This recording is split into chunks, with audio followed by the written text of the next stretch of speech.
Hello, YouTube.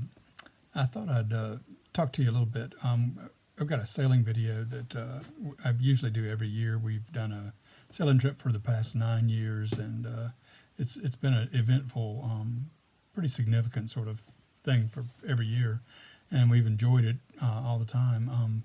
Most of our trips have been out to see new places and to sail and to get some water underneath the keel and that sort of thing.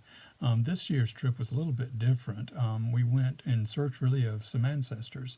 My wife Fran found that I was a descendant of a fellow named Nicholas Dahl, who was one of the three commissioners who were the founding commissioners of the town of Bath, North Carolina. Bath, North Carolina is the oldest town in North Carolina, and was the first one commissioned as a town in North Carolina. So it's significant that Nicholas Dahl was an ancestor in such an old place. In addition to just being a commissioner, he was also a sea captain and was actually paid by the colony 50 acres per person that he would bring aboard his ship to the New World and to the new colony. So he had I imagine, some substantial acreage outside of the town of Bath.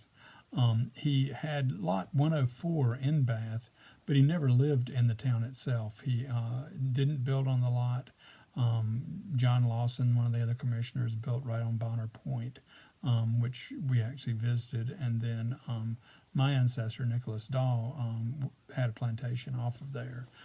He didn't have too much to do with the town as a commissioner. He was on a few documents, but then later on he was not on those documents. So I think that he probably was more outside of town than inside of town. But it was a little different sort of deal. His son was born there, William Dahl, and then William Dahl's daughter married a Rowe, and then the Rowe married a Maddox, and then my grandmother was a Maddox. So that's kind of how our lineage works. But William Dahl was born and then lived in Bath, but ended up moving to Edenton. William Dahl's family behind him moved to Georgia, and then from Georgia to Alabama. But the town of Bath was really significant. We ended up sailing to Bath or motoring most of the way because we didn't have much wind.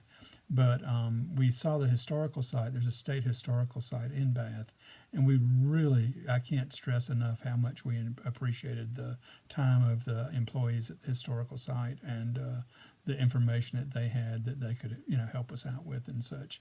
But it was a really, really kind of a great experience. One of the most moving things was knowing that Nicholas Dahl had sailed into Bath, and then here we are, 300 years later, plus, motoring into Bath and enjoying doing that. So I hope you enjoy this. This is kind of the video of that trip, and a significant trip for all of us. So sit back and enjoy the trip, and I had a good time. Talk to you later. Bye-bye.